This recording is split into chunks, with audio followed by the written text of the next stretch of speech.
안녕하세요. 테크 크리에이터 꿀란지 PD입니다. 우리 꿀천자들 주변에는 폴더블 스마트폰을 사용하는 지인이 있나요? 방송에서 꼭 PPL이 아니더라도 폴더블 스마트폰이 종종 등장하기도 하고 주변에 찾아보면 없지는 않을 거예요. 대단히 폭발적으로 증가하는 것은 아니지만 폴더블 스마트폰을 사용하는 인구가 점점 늘어나고 있습니다. 저는 2019년 9월 17일에 갤럭시 폴드를 사용하기 시작해서 2020년 9월에는 100만원 보상 프로그램을 이용해서 갤럭시 Z 폴드 2로 갈아탄 다음에 지금까지 잘 사용하고 있습니다. 기간을 따져보니까 19개월, 1년 7개월 동안 폴더블 스마트폰을 사용하고 있더라고요. 그래서 갤럭시 폴드가 등장하는 순간부터 폴더블 스마트폰을 사용하기 시작해서 2세대 제품까지 사용한 경험을 바탕으로 폴더블 스마트폰 구매를 고민하고 있는 분들을 위한 영상을 준비했습니다. 곧 있으면 하반기에는 갤럭시 Z 폴드 3가 출시될 테니까요. 폴더블 스마트폰이 등장하는 그 순간부터 지금까지 해결되지 않았고 사용하기 전에는 가장 큰 걱정거리는 주름입니다. 현재 기술로는 디스플레이를 두 개로 분리하지 않는 이상 접히는 부분에 주름이 발생하는 것은 어쩔 수가 없습니다. 갤럭시 폴드, 갤럭시 Z 폴드 2 모두 정면에서는 주름이 잘 보이지 않고 방향을 조금만 틀어서 보면 어느 정도 주름이 보입니다. 그리고 정면에서도 검은색이나 어두운 색일 때는 주름이 약간 보입니다. 주름은 사용 초기에는 보기에도 그렇고 손으로 터치를 할 때도 상당히 거슬리긴 합니다. 그런데 시간이 지날수록 주름에 무감각해지고 스마트폰으로 사용하는데 불편함을 주는 요소는 아니라는 생각이 강해집니다. 저는 주름에 익숙해지는데 1개월 정도 걸렸는데 보통은 빠르면 2주에서 늦어도 2개월 정도면 주름에 익숙해질 거예요. 갤럭시 폴드부터 갤럭시 Z 폴드 2까지 쭉 사용하면서 가장 적응이 안 되는 부분은 주름이 아니라 무게입니다. 처음 느껴졌던 묵직함이 여전히 느껴지고 이제는 적응이 되어서 들고 다닐 마다라는 생각을 하기는 하지만 여전히 불편하다는 생각은 가시지가 않습니다. 갤럭시 Z 폴드 2의 무게가 저울에 올려보면 286g이 나오고 제가 사용하고 있는 케이스를 씌운 상태에서는 310g이 나옵니다. 수치상으로도 충분히 묵직하죠. 저는 케이스를 반쪽만 씌워서 사용하고 있어서 그나마 무게를 덜고 있기는 합니다. 커버 디스플레이가 있는 부분에 케이스를 씌웠을 때 커버 디스플레이 사용이 불편해서 사용하지 않는데 딱히 마음에 드는 케이스를 만나지 못해서 이렇게 쓰고 있습니다. 무게는 주름과 반대로 잠깐 사용해보면 무겁지만 괜찮겠나라는 생각을 할 수가 있는데 사용 시간이 길어지면 길어질수록 손에 느껴지는 부담감은 적응이 안 될 수가 있습니다. 그리고 무게 2개까지 더해서 주머니에 넣기가 불편해서 주로 손에 들고 다니게 되고 주머니가 큰 옷을 찾게 되거나 뭔가 가방을 하나쯤 메고 다니게 됩니다. 적응되긴 하지만 주름이 있고 여전히 불편함을 느끼는 무게와 두께가 있음에도 불구하고 1년 7개월이라는 시간 동안 폴더블 스마트폰을 계속 사용하는 것은 스마트폰처럼 휴대를 할 수 있으면서 대화면을 사용할 수 있다는 장점이 저에게는 굉장히 매력적이기 때문입니다. 처음 갤럭시 폴드를 선택할 때 필요할 때 펼쳐서 사용할 수 있는 큰 디스플레이가 마음에 들었던 것은 맞는데 사용하다 보니까 사용하는 방법은 변화가 생기더라고요. 처음에는 화면 3분할이나 2분할도 많이 사용하면서 멀티태스킹하기 참 좋다는 생각을 많이 했었는데 어느 순간부터는 화면 분할을 많이 사용하기보다는 그냥 큰 화면이 좋더라고요. 제가 영상을 꽤나 많이 보는 편이고 웹서핑도 많이 하는데 정말 쾌적합니다. 그리고 디스플레이 설정에서 화면 레이아웃 및 크기를 바꿔주면 앱에 따라서 태블릿 모드가 적용되어서 큰 화면을 제대로 사용할 수 있습니다. 화면이 크다 보니까 게임을 하기에도 참 좋아요. 모바일 게임을 다양하게 즐기는 저에게는 정말 큰 화면이 만족스럽죠. 그래서 저는 갤럭시 Z 폴드 2를 사용하기 위해서 잡았을 때 커버 디스플레이를 사용하기보다는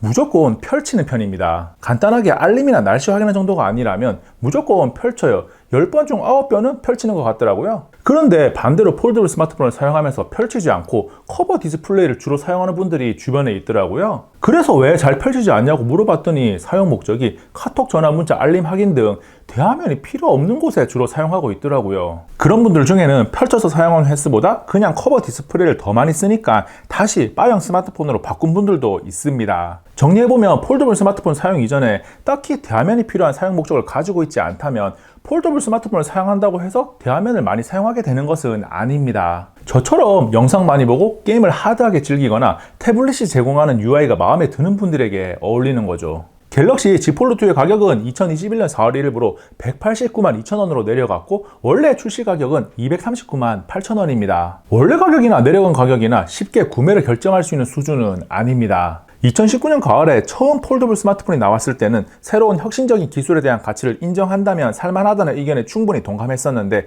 이제는 앞에서 말씀드렸던 대화면이 필요한 사용 목적이 있을 때만 200만 원이 넘는 가치가 있지 않나라는 생각이 들어요. 갤럭시 폴드나 갤럭시 Z 폴드 2에 대한 이야기 중에 차에서 내비게이션으로 사용하기에 거치하기가 힘들다는 요상한 내용이 인터넷에 가끔 있습니다. 펼쳐서 태블릿용 거치대에 장착하면 양쪽에서 힘을 받으니까 무서워서 사용하지 못하겠다는 건데 그럴 필요가 없거든요. 그냥 접어서 일반 스마트폰용 거치대에 장착하면 됩니다. 저는 차에 내비게이션을 매립하지 않아서 갤럭시 Z 폴드 2를 내비게이션으로 사용하고 있는데 잘 사용하고 있습니다. 부착형이나 자석형은 사용하기 불편할 수 있는데 일반적인 거치대 형태에서는 시중에서 대충 사도 사용할 수 있습니다. 갤럭시 Z 폴드 2 내비게이션 사용이 어렵다는 드립은 억지로 깔거리를 찾다가 헛발질한 느낌입니다. 갤럭시 Z 폴드 2를 사용하면서 아주 가끔 영상을 볼 때 프리스탑을 이용합니다.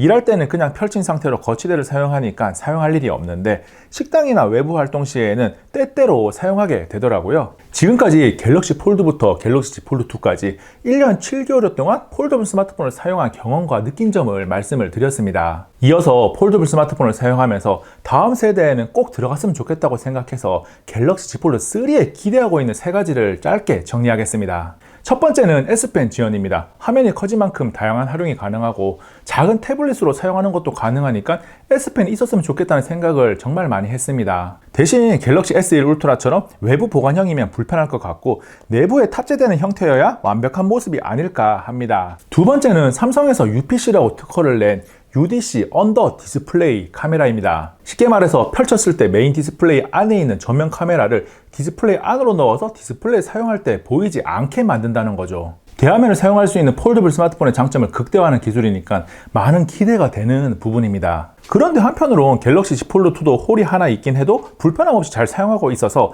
홀이 사라지면 좋겠지만 없어도 그만이라는 생각이긴 합니다. S펜과 언더 디스플레이 카메라 둘 중 하나만 넣어야 한다면 S펜이 우선되어야 한다는 느낌이랄까요? 세 번째는 방수 방진입니다. 2019년 갤럭시 폴드를 시작으로 지금까지 갤럭시 Z 폴드 2를 사용하면서 방수 방진이 안 돼서 불편하다는 생각을 해본 적은 없습니다. 그럼에도 불구하고 방수방진은 있어야 하지 않나라는 생각을 계속 가지고 있어요. 방수방진 등급을 획득해서 어느 정도 보장이 된다면 마음이 더 편하고 혹시나 사고가 났을 때 폰을 보호할 수 있으니까 있으면 좋죠. 결정적으로 200만 원이 넘는 스마트폰이니까 어떻게든 방수방진에 대한 보장을 해줘야 하는 게 맞지 않을까요? 마지막으로 할 이야기는 2021년 4월 즈음에 갤럭시 Z 폴드 3가 나오기 전인데 갤럭시 Z 폴드 2를 사도 될까에 대한 것인데 갤럭시 Z 폴드 3가 어떻게 나올지 모르겠지만 갤럭시 Z 폴드 2의 가격이 내려가기도 했고 폴더블 스마트폰을 경험하기에는 충분한 성능을 가지고 있습니다. 단지 경제적인 여유가 충분하거나 갤럭시 Z 폴드 3를 하나 사서 끝까지 몇 년 동안 사용하겠다 하는 분들은 가을에 나올 제품을 기다리는 게 맞지 않나라는 생각을 합니다. 갤럭시 폴드, 갤럭시 Z 폴드 2를 비롯해서 폴더블 스마트폰에 대한 의견을 나누고 싶은 내용이 있다면 고정 댓글에 대댓글을 달아주세요. 이번 영상은 여기까지. 다음에 또 만나요. 안녕. 잠시만요. 여기 있는 꿀단지 한 번만 눌러주세요. 꿀단지 PD 영상을 계속해서 받아볼 수 있습니다. 정말 재미있고 유익하고 정보가 가득하거든요. 이 영상 한번 보세요. 정말 잘 만들어진 영상이고요. 여기 있는 이 영상 최신 영상인데 따끈따끈합니다. 재밌어요.